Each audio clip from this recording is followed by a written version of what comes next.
Miss Epic Universe, you better watch your back. You put me through enough this week. Epic Universe, you're on notice. It was a really bad experience for me. We'll get into it. It was a wonderful experience for me. Hello and welcome to the ParkTalk podcast with Alicia and Naynay. I'm Alicia, and joining me, of course, is Naynay. Hello, dear. And we are back to talk about various topics of the day, including Epic Universe tickets available and Disneyland's Tiana's Bayou adventure in, previews? Yeah, previews, baby. The point is you went on the ride and got soaked, so we're going to talk about that a little bit. Well, yes. And a little Bayou country. So yeah, I need to know, just to catch everyone up to speed, we're specifically talking about annual pass holder single day add-on tickets at a discounted price, which launched just a few days ago. You can still buy them. You can also still buy multi-ticket packages that include one day at Epic Universe. Those are available. Other ticket types, the ones that people want, are not available yet. I was able to get opening day for Epic Universe using the annual pass ticket offer. Were you able to get opening day? I'm gonna punch you in the face right now. You're lucky you're across the country. We're threatening violence. Wow, this really was a terrible experience. I think that it was terrible because I genuinely did not miss a mark on my part. When the tickets went live, it was in the middle of the night for me, but I was awake. I was just getting work done, and it was early in the morning for me that it was still nighttime for you. It was still nighttime for me. It was, I think, 2-something in the morning for me. Right. Yes. Yeah, and I was awake, so immediately jumped in the queue, and the queue was not even that long. It was okay, you have to wait 10 or 11 minutes, and I was like, oh, this is great because I don't think a lot of people were on the website. Finally, end up getting through after 10 minutes, which was nothing. And everything was available. Opening day was available. You could put it in your cart, and everything was fine until it came to assigning the ticket to who it would be. So I even put all of my credit card information, all of that was finished. And then it was yay, great job. Now just assign the ticket to the person that's on the account. And it could not load my name. Therefore, it could not complete the transaction. And it was the most frustrating thing ever because I was right there. And no matter what I did, it would not work. And then I exited and went back in. And then now, at this point, people had gotten word. And so the virtual line was a little bit longer. So I had to exit out. And now I was waiting 30 minutes, waited 30 minutes. And remember, at this point, I haven't gone to bed. So we're at 3-something in the morning now. Your annual pass shows in your wallet, right? Your digital wallet. Annual pass shows in my digital wallet. Nothing is expired. I literally checked everything across the board. It was just a glitch within the system. And then there was a new glitch my second time around, which was crazy. And I actually saw someone talk about it on Twitter, and they posted the screenshot video of it. And that's exactly what was happening to me. But you would click on buy tickets, and it would not let you get to the next page. It would just keep reloading the same page over and over. An endless loop. An endless loop. And then so that's what happened to me the second time. So I basically... Now I wonder if that's because you already still had stuff in your cart from before. I deleted everything in my cart. Oh my gosh, so you did everything right. I did and that was, I think, the most frustrating part was I did everything right. I was awake. I was one of the first people to get on the website. It was just an IT error that has me not going on opening day, because the next morning I tried again, but the queue was hours long. And so I was cool, I'm not doing this. I have to go to work. So I waited. I was I'm going to wait until the Floridians are asleep, and I'm going to come back to this at midnight, my time, 3 a.m. their time. And hopefully I'll have a really short wait. And then the next night I revisited back at midnight and easily got on, did not have to wait in a queue at all. But the entire opening, 2 weeks are sold out at this point. Well, were you able to get a ticket online again that way? Yep. And then I was able to get a ticket online, and everything went so smoothly, and it was so quick. Because most people had called during the day and waited in line on the phone for 5 hours unless they got kicked off. Or at one point, they paused phone calls because they were overwhelmed too much. Yeah. So I thought maybe you just went on the phone and got your Nope. ticket. But no, you Nope. were able. So that I think they may have fixed your glitch. Yeah, they fixed my glitch. I have to imagine they were working all day and like going crazy trying to figure out what was wrong with some people's accounts. Maybe you had a database like entry that was slightly outdated or whatever. How long have you had your annual pass and like renewed it? Like a couple of years. Like, see, that's the thing. 4 Mine years? has been forever. I've had mine for like a decade. So if that was a glitch, it should have happened to me. Yeah, but I think by the time they fixed the glitch, like the first 2 weeks were sold out. So that was just kind of the frustrating part. It's like, it took them forever to fix it. And then by the time they did, I'm like, great. I'm going on June 7th. I'm just genuinely surprised they actually fixed it, that it actually worked. I thought you called. No, didn't call at all. Because remember, we tried to call together and you were like, oh my God, it just keeps hanging up. Or there's nothing on the other end. I didn't believe you when I called it. I was like, oh, no, it's just like, it's dead silence. Like you get your call forwarded to the ticketing department and silence. Like they don't even have it. Someone unplugged the cord out of the building. Like it's not even getting in. Here's the most aggravating thing too, is that if you were up that early, the call center doesn't open until 7:30 a.m. Eastern. Right. So these tickets are dropping 2 hours before the phone center opens. So if you're online and trying to buy a ticket and your like card doesn't work or whatever, you can't even call to fix it for 2 more hours. You can't even go to guest services for another hour and a half.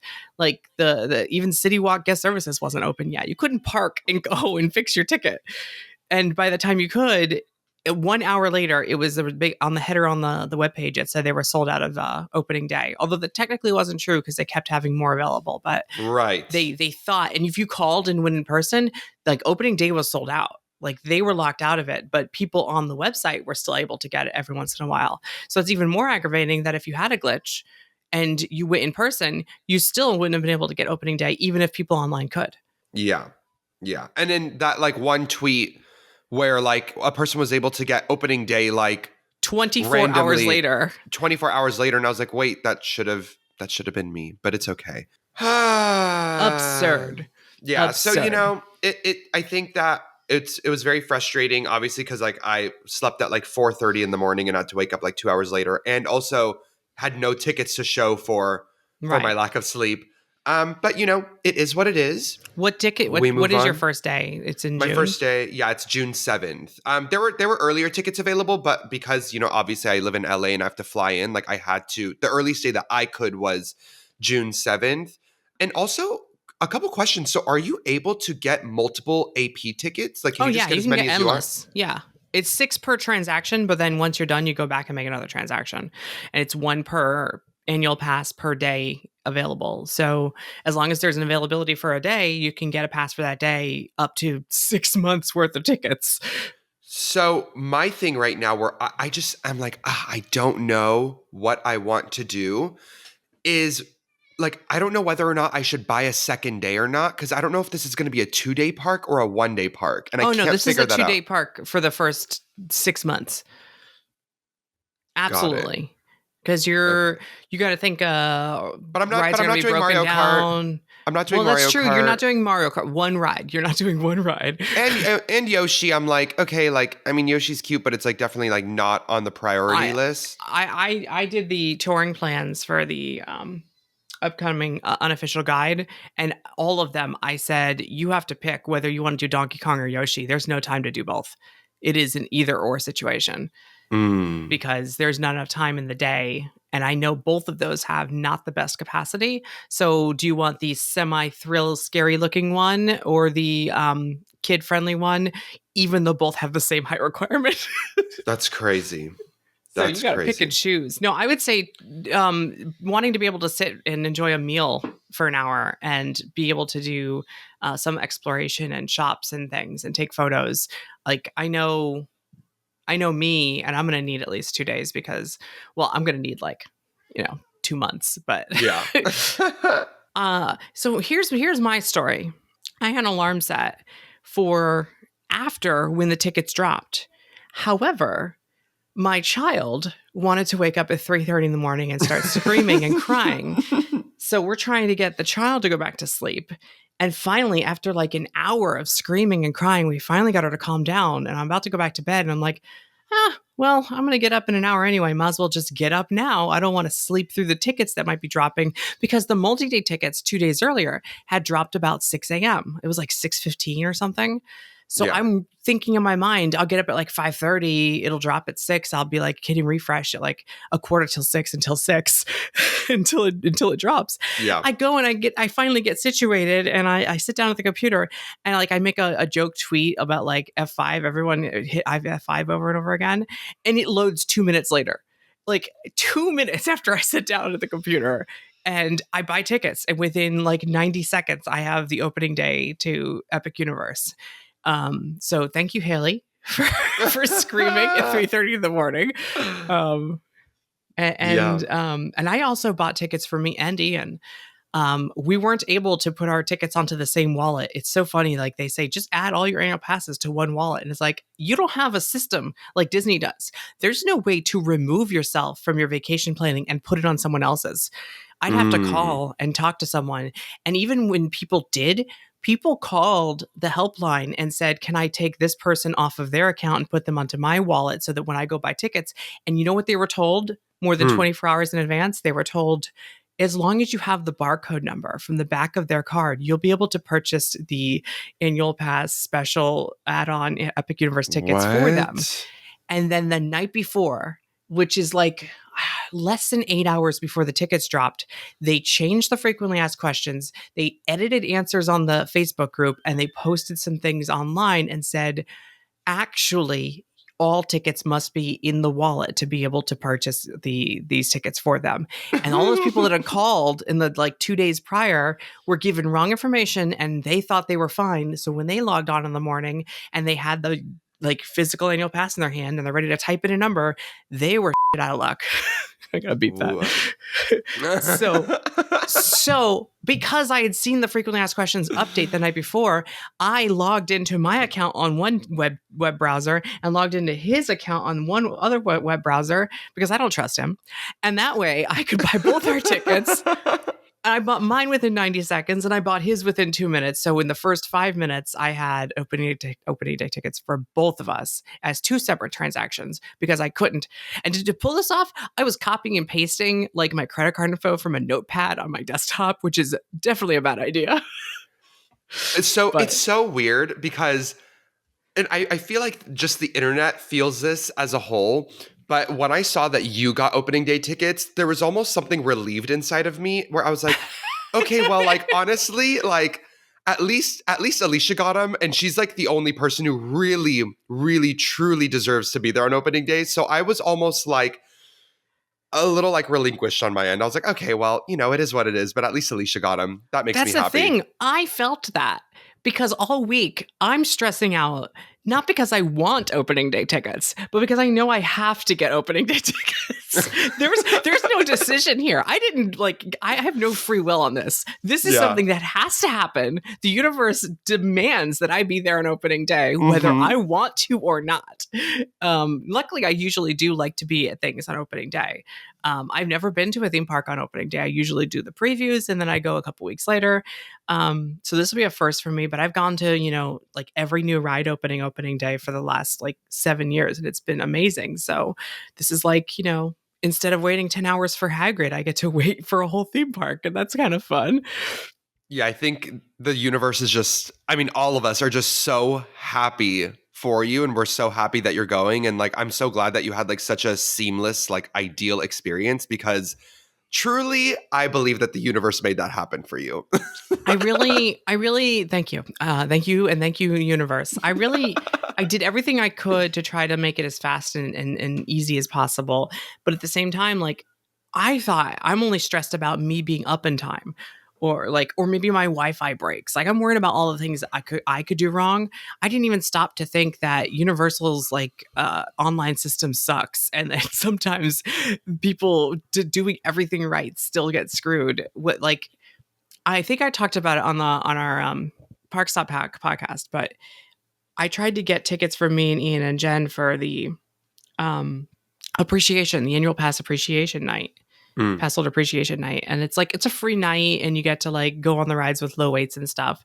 And I'm usually really good at this. If I know when a ticket drops, I can usually like speed right through it. So I get my ticket and I have hers and his and in the cart, and it says these two do not qualify. And it was because their annual passes were going to expire. Oh. And because it was like over a month, we couldn't renew yet. Like she's on flex pay. You can't like renew a flex pay that's already set to flex repay. So because the ticket would technically be expired on the day that we would go to the event, even though it's active now, it wouldn't let me put them in the cart. So I had a ticket for myself and no one else, and we ended up not going. And like it kind of ruined the whole thing. It's like, I'm not going to go alone. And that was my concern. It was like, what happens with annual passes that aren't valid on May 22nd? But they told us, no, that's okay, as long as it's valid when you order it. So I was like, oh, well, I'm not too worried. I think we'll be able to get through this without any glitches. Yeah. And I was even like, oh, like when does my pass expire? Like what if it does expire like really soon? And I was like, wait, no, I checked and it doesn't expire until December. So, because I know someone who hasn't had an issue and who wasn't showing up in the drop down, it's because their pass had technically expired 3 days earlier and they hadn't renewed yet. So like until you go to the park, if you don't get emails, if you're like emails are going to spam or they aren't being sent because there's an issue with the the online services of Universal and not everyone gets emails, like you don't know that your pass expired, and so you see it in the wallet and you think nothing of it because the wallet doesn't say the expiration date. You have to go into more info. So people thought, oh, it's right there, I'm good. And then the night before, and then they couldn't get a ticket. So it's, as of recording right now, all of May, and by all of May, I mean the last, 10 days of May or whatever, 9 days of May, is sold out for these tickets. And only one day of June, which is June 2nd for some reason. So it seemed like they had a lot. Like the pool of tickets per day seems to be pretty good. Because like I would have expected all of June to be sold out already days later. But if you want to get that 3-day package, opening day is still available, no? Or is opening day gone?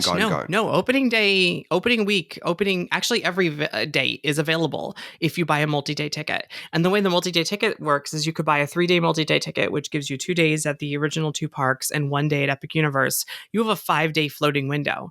So you could buy your 3-day ticket and set the date at like the 20th, the 21st, the 22nd, the 24th, whatever. And you can go to Epic Universe the first day or the 5th day of that date. And you don't have to specify what day you're going to go to Epic Universe. So you could technically get a ticket for, what was it, 1, 2, 3, 4, 5, like Sunday the 18th, and still be able to go to Epic Universe on opening day. Because you only have to specify the first date that you plan to use your 3-day ticket, and you have a 5-day floating window. And it's more if you get like the 4-day or the 5-day pass. And what's crazy is that you don't have to specify a date for Epic Universe this way, just a floating window. So they don't know exactly how many people will be there every day. Are you sure? Because I think, I should look at my phone later, but Joel bought this ticket type. Yeah. And I could have sworn that like the screenshot that he sent me said like May 22nd. It's like Epic Universe. Well, he probably got that as his first day. Oh, got it. He probably chose his multi-day pass to start on the 22nd. So he knew, because he knows he's going to use it first at Epic Universe. Very interesting. Yeah. I mean, I like thought about that too, but I was like, ugh. Like the screenshot that he sent me, like his total at the end, he got the cheapest ticket type. Because they have like the different packages. The cheapest one, like after taxes and everything, comes out to like $500. Yeah. $513.32. I'm looking at his checkout page. He took a screenshot, and it does say any 3 days valid from May 22nd to May 27th. So he does have a 5-day floating window. So he just has to get there before the park reaches capacity. Correct. And I told him that. I was like, you need to be there first, because your ticket, now they will prioritize his ticket over last minute ticket sales. They'll prioritize dated tickets first, like ours, like mine, and hotel guests, and then multi-day tickets. And then if there's no more room, they'll just stop selling tickets at the gate. So, and they'll be at capacity. And anyone who wants to come in, if you have a dated ticket for that day, you're still counted in that total, so you can get in. But if you have a dated ticket that is a floating window, you're gonna have to come back tomorrow. And do we think that that is going to be an option? Like they are going to sell just like regular individual tickets for anyone who wants to visit Epic? Oh, yeah. I think they're going to sell single day tickets. Now, this is my opinion.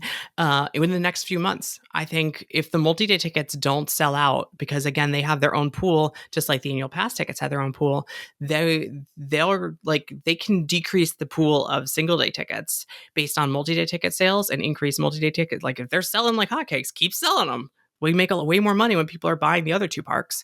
Right. If they stop selling, they'll be like, all right, that's it. Pull the lever. Let them go early. The same as they do for the multi-night Halloween Horror Nights tickets. Like they hold off on those as long as possible because then they sell more single night tickets. So there's technically another chance. Yes, single day and 2-day passes are coming, and they probably will include opening day, and they probably have a good pool of 10, 20,000 tickets to sell still. So I think they're going to run out of multi-day tickets in the next couple weeks for opening week. And then it'll start running out at, throughout June and start running out throughout the summer. And when there's like not enough to keep selling, they're going to release these single day and 2-day tickets, and it'll all start over again. And you'll have to rush onto the website and get the opening day. And those will sell out in the first few hours probably. But I think there'll be more of those than there were the annual passes and even the multi-day. And you said earlier that the annual pass ticket type, the one that we've all been fighting for our lives for, you said that was discounted. That was a discounted price. That's a discounted price. There's no way opening day is gonna be $156. If you buy a single day ticket, I'm thinking more like $200, but that's a guess. $200? It's Magic Kingdom's like $215 on peak days. Is it? Yeah. Oh my gosh, I have not looked at the single day ticket prices. I don't know any of this. Yeah, I would think that the single day tickets for Epic Universe would probably be similar to a non-park hopping ticket to a popular theme park elsewhere in Orlando. So $180 is probably a normal price. And then on a special day, what's funny is that Friday, the day after opening day, was actually more money than opening day. Yeah, because they were just giving you a weekday peak price for Memorial Day Thursday, instead of giving you an opening day. I was expecting opening day to be like $500 and then for them to fleece me. And that's not what they did. They just charged us like a normal Thursday. Wow. That was great on their part, honestly. So I'm thinking like 180 to 220 for opening week is probably what a normal single day ticket. And you can get a 2-day pass and save a little bit on each day. Oh, all right. Well, is your brain hurt yet? I'm just thinking, I'm like, cool, well, at least I have another opportunity. But if that opens up and I do have the opportunity to buy opening weekend, of course I would do it. However, what would I do with my June 7th ticket? Because I can't just fly back and forth. I think, and I could be wrong, but I think that, and this is how all ticketing works at Universal, if you call or go to guest services, you can usually apply your currently purchased ticket that's unused, the money you spent on it, toward a new ticket. Essentially what they do is they cancel your old ticket and apply all that money to an exchange toward a new ticket, as long as the new ticket has a date available. So you just get a later date that you might want to go to instead, because this happens all the time. People can't make it or they can't go, but it's non-refundable. You're not going to get your money back. Right. But as long as you get it internally toward a different ticket product, usually you're fine. Like, at Halloween Horror Nights, I've bought a single day ticket and then applied it toward the purchase of a RIP tour. Like, as long as the money's going to something else internally to ticketing, they don't care.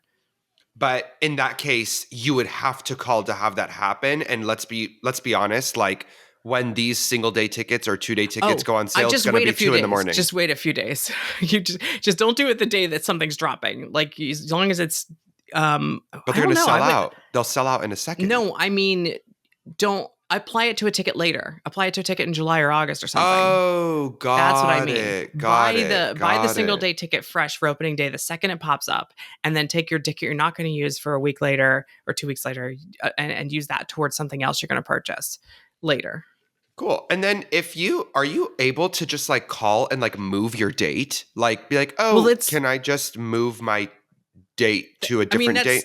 Technically, they wouldn't call it that. They would call it, they would say, we're canceling your current ticket and purchasing you a new ticket for a new date that's available. That's all. But essentially, yes, that's what you're doing. If there's any difference in price, you may have to pay the difference. And if it's less than, you can't get money back. All right. Well, at least I still have a little bit of hope, but we'll see what happens. If not, then I will be there June 7th. So Well, low. here, like in our last 5 minutes on this, and then we'll move on to the next topic. Little speculation. How many tickets, how much capacity do you think Epic Universe has? See, so what's the capacity? Like, as far as sizing goes, what theme park would you compare this to just in sizing alone? Is it as big as Magic Kingdom? Is it I mean, I think technically Epcot? it's bigger than Magic Kingdom. It's the size of Islands of Adventure, um, like guest areas. Because it doesn't, once you open one of those expansion plots, it'll be slightly bigger than Islands of Adventure. But without actually having something to walk around, having 22 acres off to the right of the park doesn't do us much good. So I think it's the size of Islands of Adventure. Islands of Adventure is bigger than Magic Kingdom? Magic Kingdom's small. Like, Is I guess it? maybe it's bigger now. Well, guest areas in Magic Kingdom is small. Oh, That's yeah. why we have to pave over the river. Oh, right. Well, yes. Animal Kingdom is huge, but it doesn't necessarily mean you can walk around the savannah. Right. So, like, I think Islands of Adventure is a good size comparison to the usable areas in Epic Universe. I don't know what the capacity is for Islands. Yeah, because like the only thing that I know capacity is like Disneyland, and I think like our max capacity with Galaxy's Edge was like, is it like 80K? Yeah, that makes sense. I think Magic Kingdom's probably around 95. And So so that makes sense. islands capacity, what are we thinking? Well, I would base it based on how many rides you can actually do in attractions, and it has more rides than it did opening day, and Epic has more similar to what Islands had opening day. So it's hard to know, and we're all just guessing. But like, even if it's like toward the low end, maybe 40,000 people in Epic Universe, but I'm sure they're going to cram in 50. Like, that's my guess. Yeah. Like half of what Magic Kingdom has, because Magic Kingdom has 4 times as many rides. Right. Like, I know Universal's counting all of the interactive stuff as attractions, since they said there's 50 experiences or whatever. The splash pad, they're like, oh yeah, we could squeeze at least like 100 people in the splash pad. Right. So, like, just to make it an easy round number, I've been doing 50,000 in my head. Not because I think it holds that many people, but because I think Universal is greedy enough to think it does. If that makes sense. It makes perfect sense. So then using that math, I've been deducing like, well, how many tickets were annual pass holders allowed to have per day? What piece of the pie of 50,000? And I was thinking like 5,000 tickets per day maybe is logical. But someone on the Inside Universal forums, I think, said that the web code seems to show only 2,500 per day for annual pass tickets. And I'm like, that is way small. So let's pretend even that my math is right and it's 50,000 total and 5,000 a day for annual passes. That still leaves 45,000 left for multi-day and single-day tickets. And let's say the multi-day has 10,000 available. That still leaves what? 35,000 single and 2-day tickets available for sale when they launch. I think you'll be good for more than 5 minutes the next time the tickets drop. That's what I'm saying. Yeah. Well, here's to crossing our fingers. But yeah, I would say like I think like 50K is actually pretty. Like I would also think 50K. Because think about it, seems like logical, right? Yeah, and also they do factor in like how many people these queues can fit. Right, physical Like, space for actual bodies, physical all the space- shops, all the restaurants, all the queues, for the portals. Celestial Park being the largest like hub of a theme park ever. Like they're definitely counting it all. And it seems like, I don't know, it seems like there's more guest space here than Islands, because Islands has that giant body of water in the middle that no one can walk through. Yeah, I think but it also has less attractions. So like I'd say it's comparable based on the different factors. Yeah, it'll like even itself out. Right. There's more interactive stuff to do and like character interactions and stuff. So maybe like they'll count that and yeah. And 50K shows. seems fine. And shows. I know this one has shows and Islands doesn't. Yeah, Forget just a nighttime show, but there's also, a Potter show and there's a dragon show, and they actually have pretty decent sized theaters. Yeah, and those theaters are going to eat people up. So, all right. Well, maybe I'll wait until you know for sure when you're going. Maybe I'll grab one of those tickets and I'll meet you there, or at least say hi. Yeah. I don't want to like take away all your first time visit fun too. Hey, and there's still also soft openings for annual pass holders that they have yet to announce. Ooh. And that we'll have an opportunity to visit beforehand, which I am wholeheartedly believing will not be free. Oh yeah, there's no way. Like There's no way. they would have said annual pass holder previews if they were free. They were calling it soft open. So I think this park is technically going to open 2.5-3 months before it's actually going to open, but I could be Yeah. wrong. I think opening day is going to have like amazing energy, but to be completely honest, I feel like most diehards are going to have already had done the park multiple times before opening day gets You there. think people will hate me if soft opens don't have limitations? You can go as much as you want. Like if they can sell out, are people going to hate me if I go a whole week? I would hate you. Because I'm going to go a whole week. Yeah. I'm like, soft opens. Oh, it's only $50 a day. Book, book, book, book, book, book, book, book. We will see. What's funny is that if it was Disney, it'd be $500 a day. Like, yeah, I know because easily. they've charged for Pixar Pier the day Pier, before. 300. What was it? 300 and something? I think so. And that was what, only a day before? It was a day before, and they were like, you get the chance to eat at the churro cart. Like, there was like no offerings. It was so funny. It's just a small part of a park that already existed. It was rethemed. It's so ridiculous. It was so bad. They thought they ate with that. This is a whole theme park, so they can charge whatever they want. They can. And also it was so bad because the people who did buy it, like, were getting bullied online. It was so so bad. That's worse than $24 slice of cake, to be honest. Oh my gosh. Yeah. So everyone like posting at the Pixar Pier thing with like their little badges, they were just getting annihilated everywhere. It was so sad. Yeah, because if you keep doing this, Disney's gonna like keep getting away with it. Yeah. So speaking of Disneyland, yes. How many times have you been on Tiana's Bayou Adventure at Disneyland? I've been on Disneyland's version 3 times now. As of right now, I went on 2 times yesterday as well. And then 1 time on the first day of previews within the first hour. And then I've been on Disney World. I've been on Magic Kingdoms 4 times. So I think I have like a really, really good understanding of both coasts. And I've been paying attention to every tiny little detail. And I think you might be surprised at what I'm going to talk about today, because I think that people are so quick to, jump the, like, Disneyland is way better. Disneyland is way better. And I'm not buying it. Yeah, okay, here's my thing. I think that in the end, Disneyland's is better, but not by a lot. Like, I think that, like, people are being a little too dramatic. And I do personally think that Magic Kingdom has a list of things that I enjoy way more at Tiana's Bayou Adventure and Magic Kingdom than at Disneyland, and Disneyland is not doing. And I would love to more so touch on that than than like, because I Disneyland think it's is so better. easy. It's so easy to fall into that narrative. Like, someone says there's so much empty spaces on Disney Worlds, and then that becomes the narrative forever. And then if someone says, oh, well, that problem is solved at Disneyland and the pacing is so much better, and that is the narrative forever. That we were like, oh, this was definitely designed for Disneyland. Therefore, Disneyland is the marquee version. It is perfect. And it's like, we're talking minor differences in the pacing.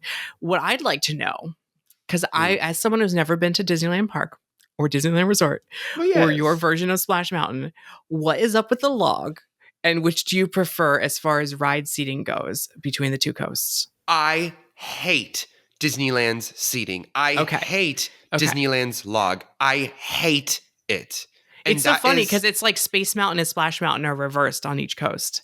So I have that terrible seating on my Space Mountain, and you have that terrible seating on your Splash Mountain. Okay. And it's either way, I have to straddle the person in front of me, and it's uncomfortable, but I'd much rather on Space Mountain than I would on Tiana's. Okay, wait. So here's my issue is that I actually prefer Magic Kingdom Space Mountain. Well, ours being the original, like, deadly steel coaster, tube coaster is there's something, you have the Matterhorn at least. So there's something quaint about something you think might kill you. Yeah. But like comparing the Space Mountains, I think maybe I might be in the minority where I genuinely like Magic Kingdoms more. And I do prefer even their seating because it feels like scarier just like being by yourself. Right. But that's not what you want for like Tiana's Bayou Adventure. No. Tiana's Bayou Adventure is a beautiful dark ride that you want to enjoy with your family, and you want, it's not like a steel coaster in pitch black darkness. Like it's like, I would compare it to, like it's a Small World or Pirates or, whatever. It's like, it's a dark ride. So when I'm going through a dark ride, it's weird to be like, one by one and not have people next to you on a dark ride. That is so weird. Like, I need to like yap into the person's ear next to me and like I need to talk to someone. I'm like by myself. But getting into, I mean, if I may just like pop off. So Go for it. I would love to talk about Magic Kingdom pros, like things that Magic Kingdom has that Disneyland does not, that I genuinely enjoy in Florida and we did not get. And I think that it starts off obviously by the pacing of the ride. Genuinely, I prefer not the pacing of the story. I mean the physical speed pacing of the logs.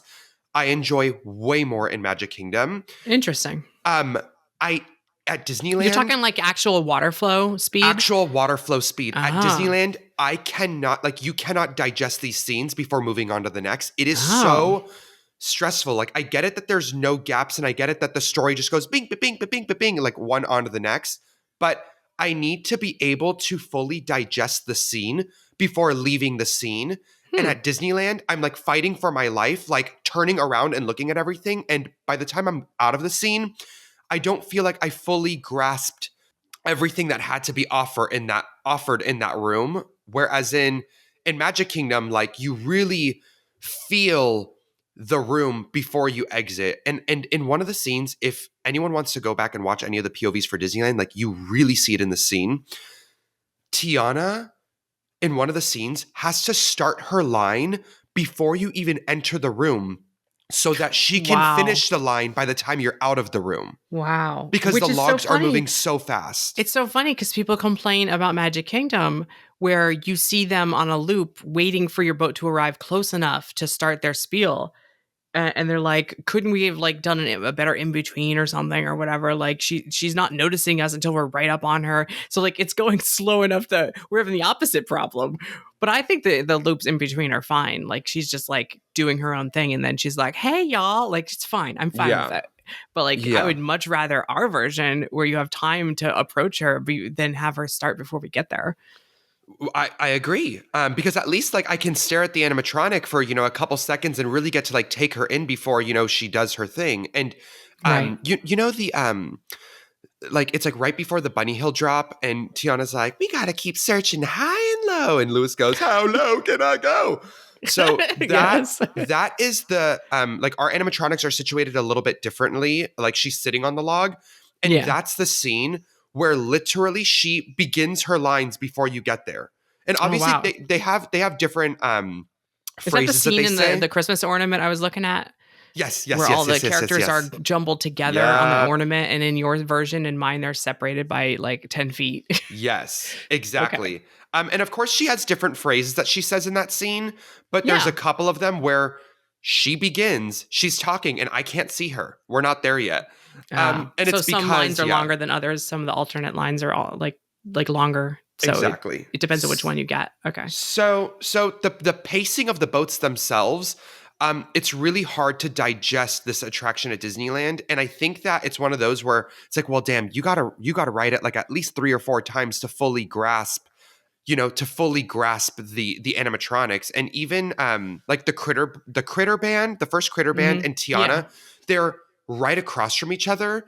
And even now I've been on the ride 3 times. I can't turn my head to look at the critter band because then I'll miss Tiana, and I'm going to always choose Tiana over the critter band. So I feel like I haven't really even been able to like really look at our critter band to fully take it in because my eye just immediately goes to Tiana, and you have to choose one.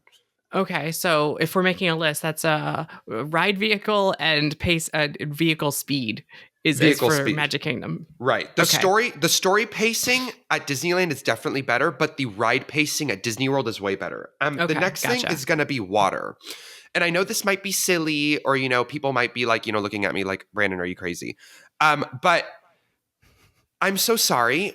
Getting this wet on an attraction is uncomfortable. Right. And I am this not is my down. Sticking point. This is seriously, this is it. Like, forget the pros and cons list. I don't need a list. I've seen the videos that that Five Fires posted, and I've seen your Instagram reels. That is my worst nightmare. That boat was flooded. No, we were drowning. I was in that boat with Five Fires. I mean, that's who I went on Tiana's with yesterday, was with Mondo. It's not just a splash. That is a downpour. They tried to kill us. You were drowning. they tried to kill us. I was gargling water. Like I was like choking on water and gargling coming down the drop. And like, I just think it's kind of ridiculous to come to the park and bring a bag of like extra socks and clothes. And then the fact that I got off of Tiana's and I said, oh my goodness, I'm so upset with myself. I forgot to bring underwear. Like I was genuinely upset with myself because I did not bring underwear. Don't you normally put like your backpack on the ground in a ride vehicle? Yes. It would have completely similar. How are people not walking out complaining their cameras are ruined in their bag that was under their legs? I got a locker. So I paid for a locker because I knew money for a locker. I paid money for a locker. And it's just like, that is too much water.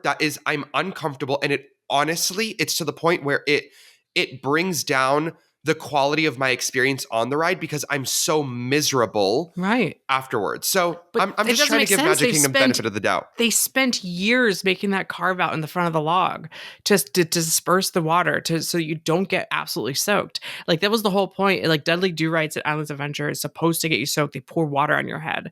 This was like Splash Mountain was supposed to be you get a splash. No. Like they took the mortar away, the mortar blast at Magic Kingdom. It no longer does the little splash every other boat, like because they wanted you not to get too soaked. It's more of a dark ride experience. I love it. I get less wet on our version now. How did yours end up this? Ours is worse than Splash Mountain before. I was never getting this wet on Splash Mountain, so I don't know what happened during the refurb. Is like the water level too high or something? What's going on?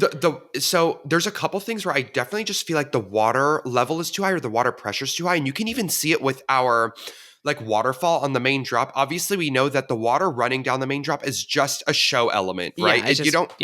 It's just water, right? You don't need it for the boats to run. The boats can run down completely dry. It's just a ramp. But even the waterfall is so much more water. Like when you peek around the corner and you look at the side view, like the water is gushing and pouring over into the flume next to it. You know, the flume that sort of like that hugs the main drop. Does yours do that? Yes, it does. No, wait. Oh yeah. Around it. Yeah. Around it. Like before you go down slip and falls, you kind of come around, you can see the drop. The waterfall from the main waterfall is dripping and splashing on the flume before slip and falls. And that's why I hated the mortar because it would splash when you're going into that little or going around the loop there. Yeah. So no, that's absurd. Why is it doing that? Who decided that you needed more water pressure? I don't understand. Yeah. So that I think that Magic Kingdom has on top of Disneyland is that like you get less sweat, therefore it's more enjoyable. I think that even though Disneyland's got all the main queue elements, we got the children's garden, we got her test kitchen, we got her office, we got the motor car, we got all the things. I do feel like Magic Kingdom's queue is a lot better. Really? Absolutely. Magic Kingdom's feels like these spaces actually exist. And at Disneyland, these spaces are forced into their spaces. Is it like disorganized and not in a cohesive order? Or it's like, oh, they did not have space to put this scene. So they had to build the space. And it's so tight. Like, for example, Tiana's office. When you see Tiana's office in our barn, you're like, girl, this ain't her office. She's not working here. This is a tiny cubby hole with a desk forced into it and like sticky notes everywhere. Like I saw the pictures. I couldn't get a sense of space where everything was, but it is tight. I know what you're saying. It's tight. And you know, I'm glad that we got all the elements and it's wonderful, but Magic Kingdoms is bigger. It's fully fleshed out. It really feels like these spaces really exist. And Magic Kingdoms has a couple extra elements that Disneyland doesn't have. You guys have 2 additional pantries that no one's talking about, but you guys can look through a door with a glass window and look at a fully fleshed out pantry. We did not get those at all. And then you guys have the TNT storage in the mine that we did not get at all. And I actually am friends with my friend. Her boyfriend made all the props. All the props in Tiana's Bayou Adventure, as far as the queue goes, were made by a third-party company. And my girlfriend's boyfriend made everything. And he confirmed that he basically confirmed that Disneyland and Disney World got the same props, but Disney World had to get more props because they had to fill out more space. Nice. Yeah. So like the opposite of Disneyland. We have extra stuff. We're like, what can we do over here? More pantries. Why not? So everything at Disneyland, he had to make doubles of for Disney World. And then for Disney Worlds, he had to make extras, just extra things, extra crates, extra pantry food items, just extra things. So he confirmed that as well, which, definitely seems to be true. Is there Also, what was it? I saw minor complaints like that vegetation was too low on animatronics in one scene. Like the headroom above one of the characters was like a little too close. Headroom above Lewis. And that first time you see Lewis, like the Yes, branches that's are what it was. touching his head. Yeah, that's what it was. And that's not a problem at Disney World. The ceiling's too low. Don't you have extra fireflies? Yes, we do. We have fiber optics, and you guys don't have fiber optics, right. I don't think. I think that's a nice touch. That is a nice plus thing we should have had.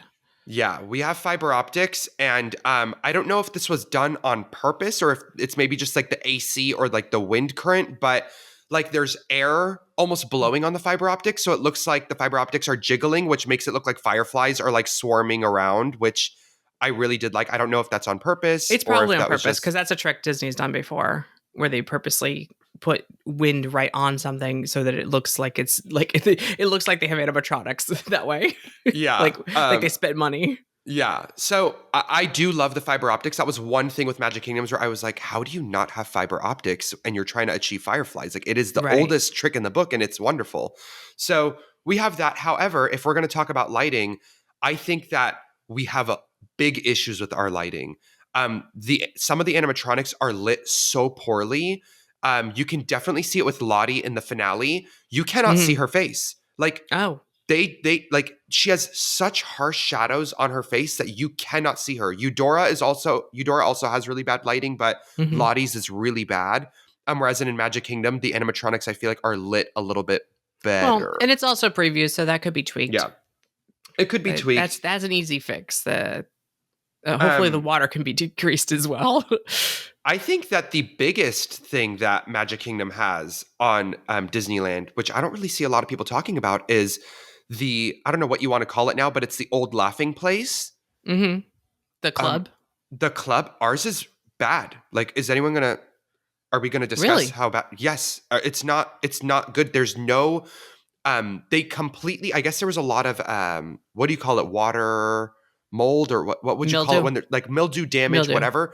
So they got rid of all of the water effects in our laughing fountains. Place. We never had jumping fountains like you guys did. We had a different kind of jumping fountain where like a little spout would shoot a little like squirt of water up in the air, and it was really cute. It falls back down and splashes. Yeah, exactly. Yeah. And we had that everywhere. We had a mushroom that was like a waterfall effect where it had like water dripping from the sides. It was a lot of kinetic energy with a lot of water. So you don't have the dynamic water movement anymore in the scene. Zero. Oh wow. They got rid of all water.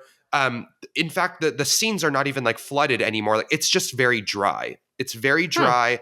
I do like that the way that our giant frogs are placed, they feed them to you one at a time. So you kind of have your own moment with each one. Whereas I feel like in Orlando, they're kind of like piled onto each other a little bit. Other than Mondo, of course. Other than Mondo. Mondo has its own thing. And then the others are just kind of like all over the place. Yeah. Ours are fed to you one at a time. But besides that, I think in our Splash Mountain, I can't remember your version of Splash Mountain, but we had the scene where like all the baby critters are like crying with their mom before you go up the last final lift hill, which I don't think you guys had. No, we didn't have that. Right. So we had a scene and it existed on the left and the right side. And it was like a mommy possum, like crying to her like little babies and all these random animals. And they were both on both sides. And I think that it's a downgrade at Disneyland because they got rid of one entire side of theming and it's just pitch black dark now, whereas there was animatronics before. And then the other side is the magnifying glass. Yeah. Yeah. Whereas in Disney World, I feel like it wasn't that big of a deal because I don't think that there was anything on the other side anyway. No, we have a more sharp turn or something. So there's nothing there on the right side anyway. Right. So, but for us, it's like, wait, there's space for so much theming on this side and it just is pitch black dark now. Like we lost. Oh. So what you're saying is it's a stretch of nothing. It's a stretch of nothing, and you're forced to look on the other side. Yeah. So obviously, like Disneyland, there's so many pros and there's so many things that we have that Orlando doesn't have. As far as our effects go, like our projection in the tunnel with the mist is done so much better here. Yeah, that's what I was thinking. A lot of effects are better. I'm surprised to hear about the lighting. The last couple things, and one of them is not that big of a deal, and one of them I'm very, very worried about because I noticed it yesterday, and I'm like, oh my gosh, like I'm so scared, like the ride hasn't even opened yet, and this is like really bad. And maybe it's just me and I'm a psychopath because I notice every tiny little detail. So maybe like the average consumer would not notice. I'm sure, but we're both psychopaths. What is it? Tiana's mouth is cracked on the first Tiana. She cracked like the skin.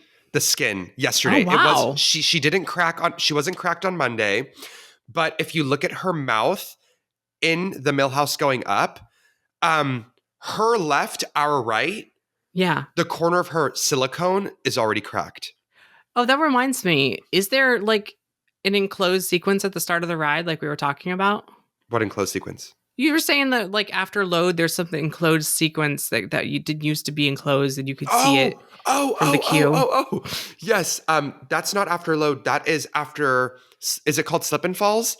Yeah. We got a whole tunnel and there's nothing inside. It's because of the light change, because the sun beams into the show building. Oh. They had to build a tunnel to keep the inside of the show building dark, because when you get inside, light pollution for just light pollution for the Firefly beginning of the Bayou. Exactly, because if they were not to build that, then we would have a whole bunch of sunlight in that room, and none of the effects would work. And so we have nothing fancy in there. It's literally just to block the sun. Yes, because our projections of where the Fireflies are dancing are right in that initial scene, and the projection would not work if the sun is beaming in. Okay, so nothing new there, but it is still interesting. Like set the tone, get a little darkness before the darkness. Set the tone, yeah.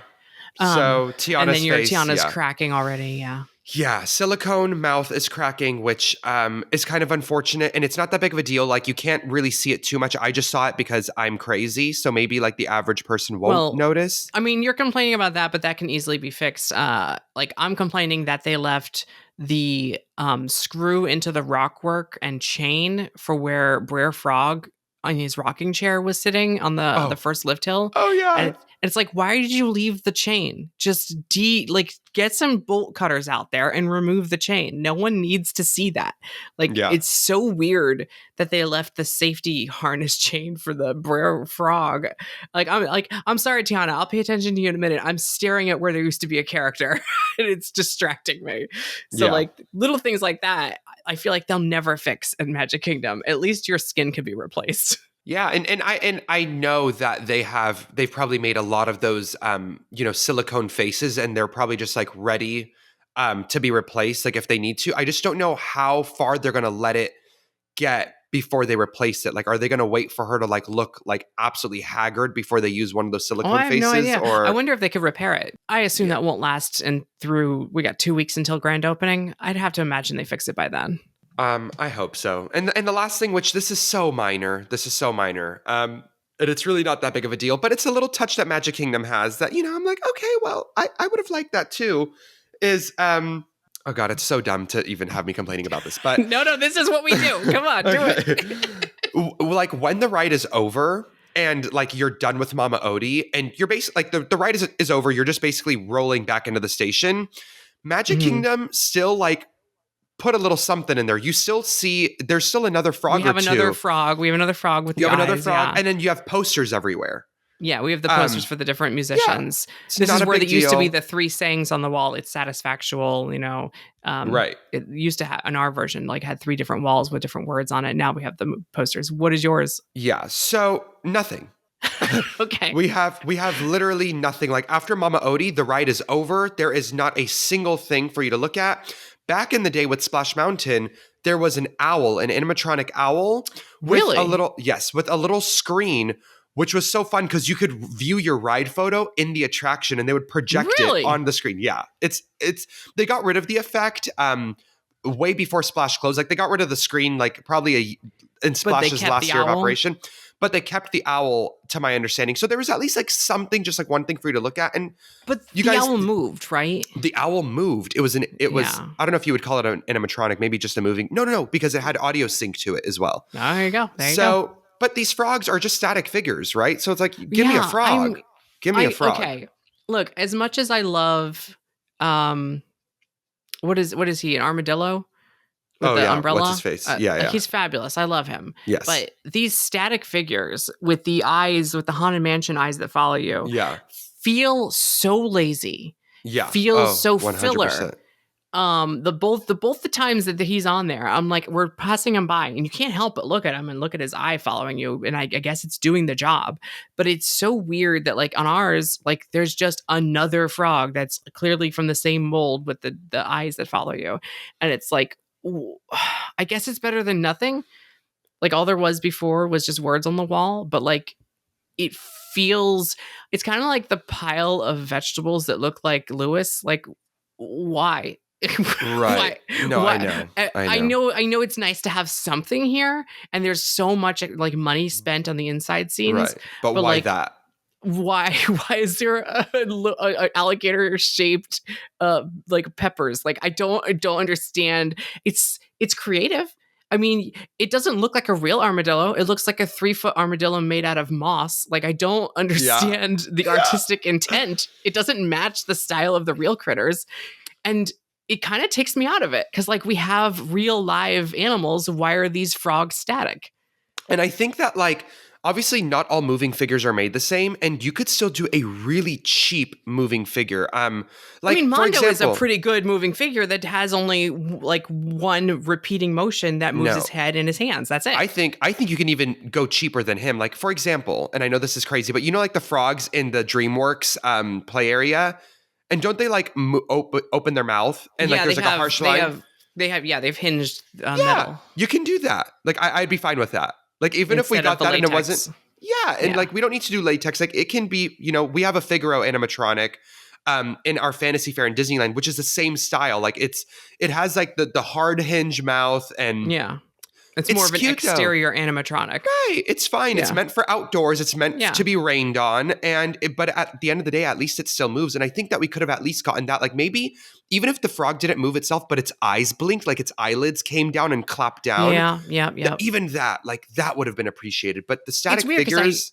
I remember Splash Mountain didn't have any critters outside for this very reason. That like it was like Haunted Mansion first third, like it's more mood setting, and it was just like you hear the birds in the birdhouse, but you don't see them, and you hear the song like playing in the distance, but you don't see it. By putting Lewis's butt already sticking out of something and a voiceover, but he's a static figure, and by putting all these other static figures that don't move or whatever, it feels like, I don't know, like do you not count this as the good part of the ride? Like I almost think it was better Baron. Does that make sense? Yeah, and the Lewis that is static, where he's like looking underneath the vegetables. Yeah, if you really pay attention to the material of, I think it's fiberglass, or I could be wrong, but the material is the same material as the giant figures that are just at your local resort, at the All-Star Movies or at the Pop Century. It's a very outdoor shellacked plastic look. Yeah, it's the same thing, and so it's like, wait, how does like the Value Resort have more impressive like, and then you go inside figures? And it's got dramatic lighting and flocked skin that like captures the light and looks soft and beautiful, and it's clearly not the same animal we saw outside, so why even have it? Right. But so that's us though. We nitpick. Yes, we nitpick. The ride itself, I'm obsessed. I love it. I love it on both coasts. I think they both have their pros and cons, and I'm very much obsessed with it. I love it so much. I'm genuinely so happy. How about that Bayou Country sign? Oh my gosh. I love the Bayou Country sign. I love Bayou Country. It's good. It looks like, I think as people said it, like this is what classic Disney used to look like. This is that bird, that like bird on top. I'm like, oh, whoever made that, you ate, you devoured. And yeah, that's another thing too, is like our Bayou Countryland is just so wonderful. And like the placemaking of where Tiana's is, like you walking from New Orleans Square and you see Tiana like at her restaurant, like greeting us. That's what was happening yesterday. She was like walking around, like asking people how the food was. And then you're walking past Mansion, which is also very New Orleans-y. And you just walk into the bayou, and now you have this ride. It's just so beautiful. It so makes perfect. sense thematically, and it's pretty, and it's playing up the critter angle, which is good because it's like you really haven't changed too much, but at the same time, you've also made it more cohesive, except for Winnie the Pooh, and but you know what? That wasn't that cohesive to begin with. So, but like it's more, it's a different part of New Orleans. Like it makes sense thematically. Yeah. And it actually makes sense with New Orleans. Like I've been in New Orleans twice and I've done it all. And literally you have the French Quarter, and then you have to cross over to the Mississippi, and then you have your big mansions, which are the plantations. And I used to do a lot of plantation tours. So then you have the plantations that sort of like resembles the Haunted Mansion, I guess, like those big old mansions. And then after the plantations, you enter the Bayou. So it literally makes perfect sense for you to ride around the rivers of America and start on the French Quarter, where the Mississippi would be right in front. And then you just follow the river, and then you go into the plantation territory where the big mansions are, and then behind it you have the back bayou. So it makes perfect sense. It would be like if they built a new rundown swampy Everglades motel next to the Grand Floridian. Like yes. Oh my god. Two different sides of Florida. That's what it feels like. It's so funny. But yeah, those are all my thoughts. That's good. When are you going to get to ride again? Are you waiting for the grand opening? I think I'm like done. I think yesterday, it was like so bad as far as like wetness goes that I really I'm not like running at the opportunity to do another preview. I've already done it 3 times and I feel like I have a good grasp of it. So maybe not until it opens, but we'll see if I go back to Disneyland and, there's an opportunity to do so and someone gets me on, I can do it. Keep me posted on splash levels because as I said in my review of the Magic Kingdom one, I'm already not going to ride it. I haven't ridden it since previews, or since opening day. I went opening day and I haven't ridden it since then and I've been to Magic Kingdom 2 or 3 times since then because I just don't want to get wet. And the idea that what I'm considering wet is just like a little bit of splash on my face versus I'm flooded in this. Like if you don't put your feet up, you're going to have wet shoes. If you don't put your bag up or in a locker, your stuff is ruined forever. Like I can't, I would never ride the ride. I would honestly I'm discounting. It doesn't exist. It's a ride that no longer exists. 100%. Yeah. So hopefully we'll see. I have a couple of manager friends that, run and operate the ride. So we'll see. I'll talk to them and see. I'm like, please turn it down, please. Right. It's just previews. So it could get better. But again, your seating is weird and it freaks me out. Yeah. That's going to wrap it up for this episode of Park Talk. What else is happening? Is Santa Claus is coming to Dinoland USA? Like this is what's important to me next month. Yeah. It's so funny. Like Dinoland literally getting full like Christmased out is so funny to me. I'll be there opening day, hopefully, if my leg is better, and I'll go see Santa Claus. And after all the excitement of Epic Universe, I think that's the funny thing. Like I'm looking forward to seeing Santa at Dinoland. That's my next big thing. I need you to sit on his lap, please. I'm doing a vlog, so I feel like I have to. It's weird, but it's Disney World. I think it's allowed. You know what's so funny? I got so many people messaging me. The picture of me and Joe Rohde, it looks like I'm sitting on his lap if he's Santa. It looks like you're sitting on his lap. I thought you were. And he's smiling all big, like he's fine with it. He loves me. Santa Rohde. He's okay with it. But it's like I need to see you on Santa's lap. Like just prop your leg up and it'll look like you're sitting on his lap. That's what I did with Brody. Okay, that's a good idea. Yeah, I'll do that. And I'm gonna ask him, is like, what do you want for Christmas? And I'm be like, okay, you know what I want? I want Dinosaur and that side of Dinoland to stay. And not Indiana Jones to come and then Encanto take over Dino-Rama. Right? That's what I want for Christmas. That would be perfect. Just for once I want Disney to cheap out and just keep Dinosaur around. It's so funny. All right. Bye, y'all. Thanks for listening. Bye now. Bye, you. Bye, you.